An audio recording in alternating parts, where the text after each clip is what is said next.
All right, welcome back to Wisconsin Weather Experts for day 2 of the week here. Yeah. And we have some interesting stuff. Yesterday, I know we talked a lot about hurricanes and everything of that sort. So today, I mean, we got a little bit more, some different things, even some cool things to show, as well as we'll highlight later in the show. But we will start with a little bit of flooding as we continue on that topic. Yeah, that's right. It's definitely been a topic of discussion here for several days, a couple of weeks now since the historic floods, and the county has begun its survey of the flood damage. And so far, the county executive says they've inspected more than 25 sites, totaling more than an estimated $34 million in damage. And they're not done yet. Fox 6's Stephanie Quirk has more.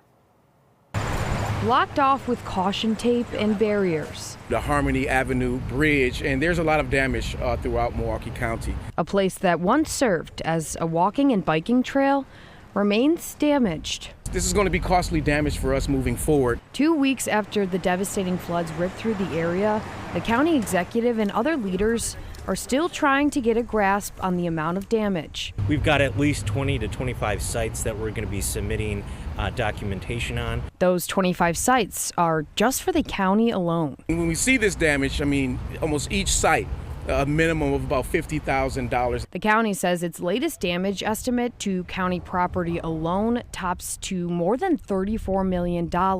And they're not done inspecting yet. This is the damage that we see. But when we're talking about water damage, there may be other damage that may come for a couple of days or even a couple of weeks. And we know that they can show up in sinkholes all around. Crowley says the county is doing everything it can to look into its own assets. Because of the widespread damage, all of us are competing, with some of the same companies when it comes down to not just services, but as well as parts. But this road to recovery won't be achieved without help. But again, it's going to take federal assistance to really recover to the time frame or place that we deserve to be at. All right, so the county says it is working with its own engineers as well as outside engineers to make the bridges and other infrastructure as safe as possible. No word yet on a timeline from FEMA at this point.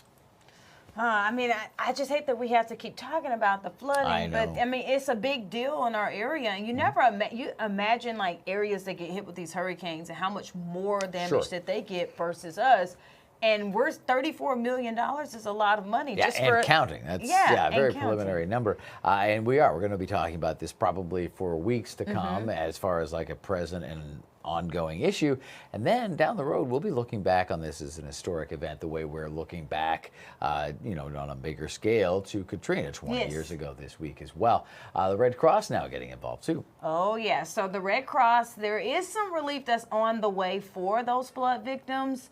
That is from a nonprofit that can start reaching out today. So the Red Cross, American Red Cross, will call, text, or email some homeowners. This will help be for people whose homes were destroyed or major damage to livable areas, or to be able to get this help, the damage must be so that much that you can't live in your home. So if you're able to live in your home during repairs, you won't qualify. However, if you are not able to live, you will qualify. So the Red Cross has already had a list of possible homes, but you can also register on their website. And this isn't a replacement for things like flood insurance, when we hope that you'll be able to have other ways of paying for the whole cost of the repair, but we really want to start helping people get back on their feet. Now, the Red Cross also says it needs more volunteers and sites that can serve as emergency shelters. They joined the fire chief and city and county leaders to ask for that help. So they said that they had enough space for all of the flood victims, thanks in part to Marshall High School. But with school starting soon, they're looking for other emergency options in the future. And as the Red Cross helps victims out, others are still waiting on federal disasters for money. FEMA and their state finished their rough survey of damage. Now, Wisconsin Emergency Management will make a recommendation to the governor. After that, the governor can then request the president to declare it a disaster. Yeah, so many tiers and levels to go through to get the help that's needed here. And like you were saying earlier on, there's so many, definitions of what qualifies and what doesn't qualify, right? And then, can you live in your home? Can you not? Or can you partially? So there's just going to be so many, like we just said, weeks and weeks of trying to figure this all out, sort this all out, and get as many people as possible the right amount of help. All right, let's pivot from the floods over to California there. We've got thousands of homes threatened by 2 massive wildfires burning right now in California and Oregon. Thousands of people are under evacuation orders there, with the flames threatening nearly 4,000 homes. And in Northern California, the picket fire is 13% contained, so that's just a very small percentage. Triple-digit temperatures and low humidity are creating tough conditions for firefighters, and rugged terrain is only making things even more difficult. From there, we go down to Phoenix, where the dust storm, of course, has been making news. These pictures are unbelievable. It's just rolling through the state, as you can see here in this video.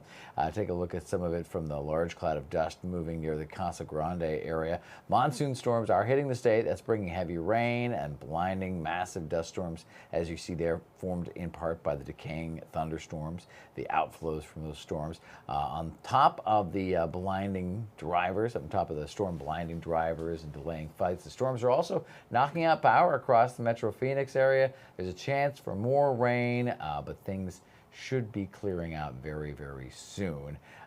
Thousands of people in Arizona did lose power. Trees were knocked over. Flights were grounded by this dust storm. Look at the video in this time lapse, just stunning. The city of Phoenix put together this time lapse video of the storm, which is known formally as a haboob. It moved through the area. The dust knocked out some traffic lights, knocked them loose. Flights were grounded at the airport in Phoenix for several hours. And we actually had one of our own time lapses as well, right, Holly? Yes, so we do have some pictures here. So we have a Phoenix dust storm picture, and this was captured yesterday, as you can see there. That just looks like smoke, but it's just dust. Yeah. But it's dust. And this is one of the cameras that we have on our camera network that is right across North America and around the world. And this caught it very, very nicely in one of those time lapses there. And Chief Meteorologist Tom Wachs was watching it last night, and he flagged it for us so we could keep an eye on it this morning as well. And it really gives you an idea of that complete zero visibility. Again, that looks like you're saying smoke or fog maybe, but it's dust creating that zero visibility. Happy that we do not have anything like that going on here at home. Yes, in fact, we have beautiful blue skies. Yes, we do. And it feels so good out there. It does, crisp. It's refreshing. So let's go kick off our regional outlook and see what's coming our way for the next little while. All right, let's start with those dew points, Rob, because dew points, I feel like, play a very big role in how it actually feels outdoors. So, and our dew points are very low here, and that's across the Midwest too. So not just in the Milwaukee region, and really not just across the state of Wisconsin. Everybody here is getting those lower dew points, so it's feeling more comfortable, and this is the time where you'll probably start to see more people out and about trying to just enjoy and soak up the sunshine without all of the humidity, and that's what we're looking at today. 50s in Marquette they're at 50 for their dew points, 45 in Milwaukee, Duluth at 49, then 51 in Minneapolis, and a lot of other areas at least on the lower end of this. And of course, as the further you get south, those dew points will get a little bit higher. Now we look at our temperature change over the last 24 hours. We've had an increase in temperatures because yesterday, starting the week off, was very crisp. I like to label yesterday as our true fake fall day because it was very chilly to start off, and you saw a lot of people starting the morning off with jackets. We did warm up though yesterday to at least the upper 60s. Today we're going to get even warmer. We're already in the upper 60s for a lot of areas. That is why you're seeing these temperature changes here where we're even trending to be warmer. warmer. So at least about 5 to 6 degrees warmer in a lot of our areas across the state. Here is what we're looking at with those highs today. So we have some more warming up to do as far as temperatures. Now we're in the 60s for a lot of our areas. Some areas already made it to the 70s, but we're at 72 for a high is what we can expect in Milwaukee. And really you see here, everybody's either going to be between 70, 71, or even 72. Only a few areas and for a few spots that may be in the upper 60s still. And that's like Rhinelander checking in at 68 for a high today, and then Marquette at 65 for a high today. But we don't see any 80s nowhere across the region. Everybody's just going to land in the 70s, and we'll keep that trend. This is our high temperature trend. We'll keep that trend really throughout the rest of this week and going into Labor Day weekend. It's going to be that nice and pleasant weather. We do have a little bit more of a warmer day tomorrow, as you see here. We'll get to at least 76. Then we have a cold front that sweeps through, at least for the later parts of the week. That's going to drop temperatures back down to at least the lower 70s. And then we're on a rise again as we celebrate Labor Day weekend. So kind of a roller coaster ride with temperatures, but at least we stay in the 70s. Now we take a look at our satellite and radar across the entire country. Not a lot of active weather really across the country. Some spots do have a little bit more of that rain, but really majority of the region, I should say, or majority of the nation is really dry. We have a very broad high pressure pretty much in the Midwest here, and that's really what's keeping a lot of our areas dry. But you see Oklahoma, they're dealing with a little bit of rain, as well as some parts of northeastern Texas there. And then at least for the Northeast, they are a little bit drier today. Now they had a lot of rain yesterday, and then as we take a trip out west, you do see that there's a lot of rain mixed in with some high pressures in some areas. We're going to stay pretty dry here in really across the state for the next day or so, and then we'll be tracking more of that rain briefly for the middle of the week. Let's take a look here on the Sky Vision Plus as we're planning ahead. So as we go throughout the rest of today across the state, beautiful weather. The wind is not going to be a problem at all. Maybe a few clouds, but overall beautiful weather. Now as we start to head into Wednesday's forecast, you notice at least for the northern half of the state there, at least near Marquette, they will be tracking a little bit more of those showers, at least for the first half of the day, so a little before lunch. And then we could even see some of those showers just off to the west of our state here. And as we go throughout the rest of Wednesday, we'll all eventually start to see more of that rain in the area. Now, it's going to really start in the northern portion of the state. It'll continue from Marquette and move its way down from Rhinelander all the way southward towards the Milwaukee region. Now, this is tomorrow at 9 o'clock at night. This is what models are projecting. As we continue throughout the overnight hours, you'll see more of that rain swings through the southern half of at least Wisconsin, and then we start to dry out. So as we head into Thursday and even Friday, forecast, at least starting by Thursday around lunchtime, that's when we'll start to trend with more of the clearing skies, no more of that rain. That will carry over into our Friday's forecast for us. So we'll have beautiful weather to end the week. And even as we glance into the weekend for Labor Day, we're going to be dealing with more of that sunshine, maybe a few of those clouds as you see here. It'll just be some of those clouds that move their way into the area. But other than that, we have beautiful weather on the way, and I can't wait. Now, Rob, I will say, and we looked at those high temperature trends, you notice that the temperature is in the mid 70s. I believe that that's perfect grilling weather for Labor Day. I agree too. That's going to be a beautiful weekend, I think. However, I will say Labor Day campers and cottage goers and cabin folks, they're going to need to bring the heavier weight blankets, the thicker socks, because the days will be really beautiful, I think. The nights will be a little chilly. So if you're camping, especially if you're a traditionalist with the tent and the sleeping bag, you got to go with the heavyweight sleeping bag this weekend, but enjoy the dry conditions. All right, enjoy a quick break, and we'll be right back. We've got a lot to talk about. Tom's going to join us, break down some infrared satellite data.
welcome back to Wisconsin Weather Experts right here on Fox Local and the Fox 6 YouTube channel. Don't forget to click subscribe. It's been a busy time frame for the last couple of weeks. We've had a lot to talk about, and we've been watching the satellite imagery very closely. Oh, yeah, we have. But we have somebody that's going to break it down even further. We've used a lot of different types of technology in order to forecast and present the weather here at Fox 6. But we have Chief Meteorologist Tom Wachs to give you a deeper take on it. Well, you're used to seeing images like this on newscasts, right? Where you have the radar overlaid with the satellite. Now, this particular satellite, again, a satellite is an instrument in space that is taking pictures of the clouds here on Earth. In fact, one of the biggest satellite meteorology schools is UW-Madison. Little fact for you there as well. Let's talk about the differences between different satellite modes. Now, this one is what we call a blend of both the visible and the infrared. So it kind of switches automatically for us behind the scenes. But let's break this down. I'm changing the background here to a black map, and you're seeing the clouds on here. And note this. This is called the visible satellite. So what is that? Well, it's a certain mode of the satellite that requires daylight. It requires the sun to be out, reflecting off the cloud tops. So that is this particular mode, and it's great because you can really see some of that detail here when it comes to the texture, for example, of those cloud tops, which can really help in thunderstorm situations, for example. But when the sun goes down, this image goes away. Let me pan you down to the south towards the Gulf where we've got some thunderstorms going on. And this is, again, the visible satellite image. So the reason for the colors here, and you'll notice the farther east you get, see how it's fading right here because the sun is setting out over the Atlantic. So as the sun sets, this image goes away. Let me zoom this in though for you. This is what I mean by textures. Look at these cumulonimbus clouds, these thunderheads, if you will, really blowing up, and you're really able to see the texture here and the shadows of these cumulonimbus clouds popping up here over the Gulf with these thunderstorms. So a big advantage there to the visible satellite, especially when we're tracking the initiation of thunderstorms and kind of seeing these thunderstorms start to bubble up and so on. Really a great tool for us as meteorologists. Well, now I'm going to put some color on this for you, and we're going to switch to what's called the infrared satellite image. So take a look at this. Out over the Atlantic where it was fading, not fading anymore because this image does not require the sun to be out. So this version of the satellite, this tool that we're looking at, is showing or estimating cloud top temperatures. So think about this for a minute. If you were to get into a hot air balloon and you were to go up, would it get hotter or would it get colder? It would get colder, right? The higher up we go, just like when you go to the top of a mountain, right? It gets colder as we go up. So the colors here, and we've colorized this to show that the colder cloud tops are the yellows, the oranges, and the reds. Well, what does colder cloud tops mean? Taller, right? Because the higher up you go, the colder it gets. Well, now think about it this way. The colder the cloud top, the taller the cloud top, well, the more likely it's going to be a stronger thunderstorm, right? Because the taller you get, you're getting ice in the cloud and you're getting a stronger thunderstorm like this one.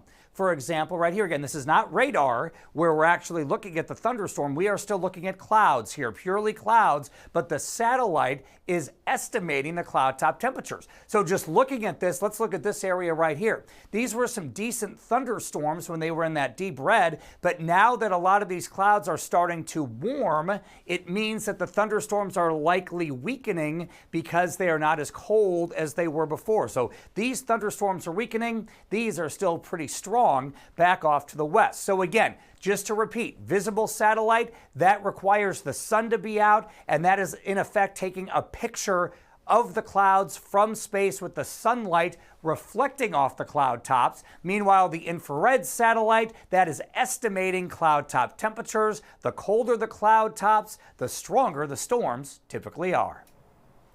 Yeah, love it. Digging deep into the science of satellite technology, and it's come so very far over the years. The first TROS-1 satellite was very grainy, very black and white, didn't have a lot of detail, all the way through to all this imagery. And now we can see fog banks, and we can look at smoke, and we can use satellites to determine sea surface temperatures, and so many more things. So thanks for the deep dive, Tom. We'll be back with more Fox 6, for the weather experts right here on Fox Local. Fox 6 is Fox Local, though, so it's the same thing.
Welcome back to Wisconsin Weather Experts, and we have some more fun stuff to talk about here. I mean, we're talking about the zoo. I know it's getting cooler, but not quite ready for the polar plunge. Yeah, we're not polar bear cold just yet, but there is going to be an 8-year-old female polar bear getting a brand new home. Meet Amelia Gray. Right now, she lives at the Oregon Zoo in Portland, where it's crazy hot right now, so she's probably not super comfortable, but she will soon be moving to Brookfield Zoo in Chicago this fall. She is well-traveled. She was born at the Columbus Zoo in 2016, moved to Portland in 2021. Amelia Gray will join 2 other polar bears, a female and a male, in her new home in Illinois. Zoo officials describe her as, quote, playful and curious. The goal is for Amelia Gray to raise some cubs one day. Wouldn't that be beautiful? Polar bears are classified as threatened under the U.S. Endangered Species Act. They face a high risk of global extinction due to changes in their Arctic habitat. Yes, as the Arctic sea ice goes away, that's basically like taking away their hunting grounds. Oh, yeah. Oh, she looks so cute playing with her happy. toy. Yeah, she does look very happy. I mean, I like polar bears, but I know I never see one up close to just, unless I go to the zoo and peek through a window. That's probably as close as I'll get. That's as close as you should get. Yeah, you don't want to be experiencing one in the wild. Yeah, there's an old saying about bears, and it ends with, if that bear is white, say goodnight, because you're just done. Oh, wow, that's a good saying. You're just done. But turtles, I can probably outrun a turtle. Oh, yeah, for sure. Me Probably. too. Me too. A turtle, check this out. A turtle encounters a misfortune in its development thanks to likely human carefulness. Human carefulness becomes a living reminder of caring not just for the environment, but for creatures affected by what we do in it. Fox's Patrick Clark tells us about a specific or special birthday Saturday to honor an environmental waste survivor, Peanut the turtle. It's another trip around the sun for this active turtle with the figure 8 shape. Peanut, the turtle, is turning 41. The Powder Valley Conservation Nature Center is holding a birthday celebration Saturday from 10 a.m. until 2 p.m. where visitors can hear about this turtle's story, caught in a six-pack ring found by conservationists. A six-pack ring for like sodas or drinks. So they found this stuck around her shell, spread out and stuck. That was on her shell for about 5 years before we found her, is our estimation. Since coming to the Missouri Department of Conservation in 1993, she served as a spokes turtle in front of thousands, showcasing this visual reminder of man's creation, not disposed of properly, and the life-altering results in nature. The odds of a red-eared slider naturally just after birth or after hatching from the egg, its odds of living already is 1,000 to 1. So the fact that Peanut has lived through that 1,000 to 1 and lived through six-pack rings, she's had surgeries, and she's been traveling, everything that she's been doing, all the way up to age 41, which in the wild, they live about 45 years. So, and now in the captivity, they can live up to 50. So for her to make it as far as she has, it's absolutely incredible. They'll be showcasing Peanut's No Mo Waste message in the Show Me State at her home at Powder Valley Saturday. Not birthday cake, not this time. So instead, we're going to be giving her some nice tasty worms. We're probably going to give her a little piece of shrimp. That's some of her favorite food as well. She got strawberries last year and she loved them. And she should have what she wants, making it to 41 years of age. At Powder Valley, Patrick Clark, Fox 2 News. Hang in there, Peanut. All right. It's a good reminder, though, to be very careful and not to be careless when we're on the beach, particularly, and make sure we don't throw things out that should be recycled. All right, we will not recycle the show, but we will have a new one for you tomorrow at the same time. We'll see you then.